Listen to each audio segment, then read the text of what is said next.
Magandang umaga po. Muli po ang inyong lingkod, si Chef Roy. Kumusta po kayo lahat? Shout out po sa lahat ng makapanood ng video kong ito. Pagkapalain po tayo ng Diyos. Noong pong nakaraan ko po pinupost, mga sinasabi ko po na mali po yung ibang turo na ang ating Panginoon Jesus 18 years na wala sa Bible, hindi mababasa. Sabi nila 12 years old, mababasa natin na ang ating Panginoon Jesus sinama ng kanyang mga magulang sa templo ng Jerusalem. Tapos muli pong mababasa, edad po 30 years old na siya, nangangaral. Pero pinaliwanag po niya yung lingkod na hindi po totoo. Lahat po ng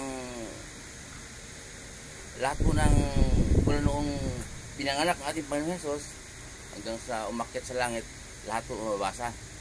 Ngayon po ay sabi nauna pang anang konti si John the Baptist, nangaral sa kanya.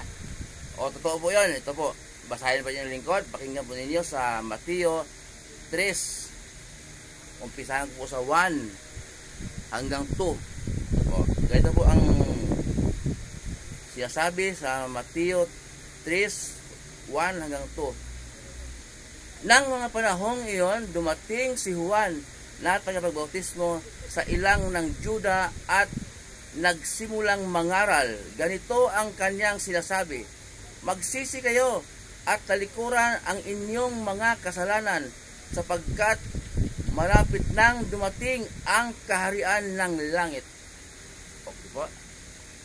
Maliwanag po na sinabi ni John the Baptist na magsisi kayo at talikuran ang inyong mga kasalanan dahil malapit nang dumating ang kaharian ng langit. So, ang haba po ng panahon mula po sa mga propeta hanggang sa panahon ni John the Baptist, wala pala yung kaharian ng langit noon. Mababasa po, madali pong intindihin. Ang tinutukoy po niya na malapit nang dumating ang kaharian ng langit, ang ating Panginoong Jesus. Nauna po siyang konti kasi nangaral Siya po yung sinasabi sa huling aklat ni Malakias na bago dumating ang Diyos ay isusugo niya uli si propetang Elias upang ihanda ang daraanan ng Diyos. Ang espiritu po ni Elias ay nandoon po sa loob ng katauhan ni John the Baptist. Okay. Sabi niya, magsisi na kayo at talikuran ninyong inyong mga kasalanan dahil lalapit na ang kaharian ng Diyos. Ang tinutukoy po noon ay ang ating Panginoon Jesus. Kasi po, mula nung mangaral ng ating Panginoon Jesus, ang kanya pong pinangaral ay palaging kaligtasan. Sabi niya, ako ang daan at ang buhay, walang makakarating sa Ama kundi sa magitan niya. Ayun ang sabi ng ating Panginoon Jesus. Ang sabi ng ating Panginoon Jesus din na humiling kayo sa Diyos Ama sa aking pangalan. Okay. Kaya puro po ang pangalan po niya puro kaligtasan. Kasi po nauna nang sinabi ng lingkod na noong panahon ng Old Testament, ang patakaran ng Diyos para maligtas ang mga tao, magkatay ng hayop pag nagkasala, ihandog. Depende sa laki ng kasalanan. Kung malaking kasalanan, turo. Kung hindi masyadong malaki, tupa. Kung malaki, kung maliit talaga, kalapate. Hindi po tinalulugdan ng Diyos dahil ginawang kayabangan, sinadya lang magkasala kung marami siyang panghandog. Kaya po hindi pa dumating ang kaharian ng langit.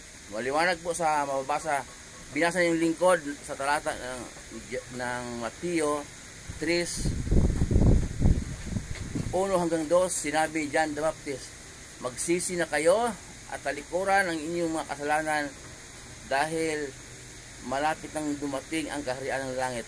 Nung panahon pong yun, noong nangaral si John the Baptist, ngayon po dumating na po ang kaharian ng langit dahil namatay na si Jesus. Ang kanyang dugo ang maglilinis sa ating kasalanan, ang kanyang dugo ang maghuhugas sa ating karumihan.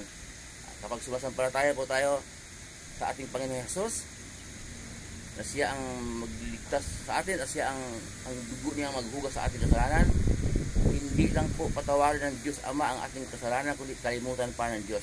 Okay? Mababasa po natin sa Mateo 17:5, ang sabi ng Diyos Ama, tinig mo sa langit.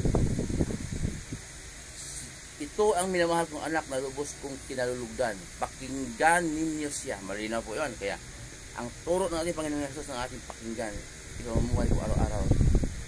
Yun po, mababasa naman natin sa Mateo. Hindi po tayo maliligaw.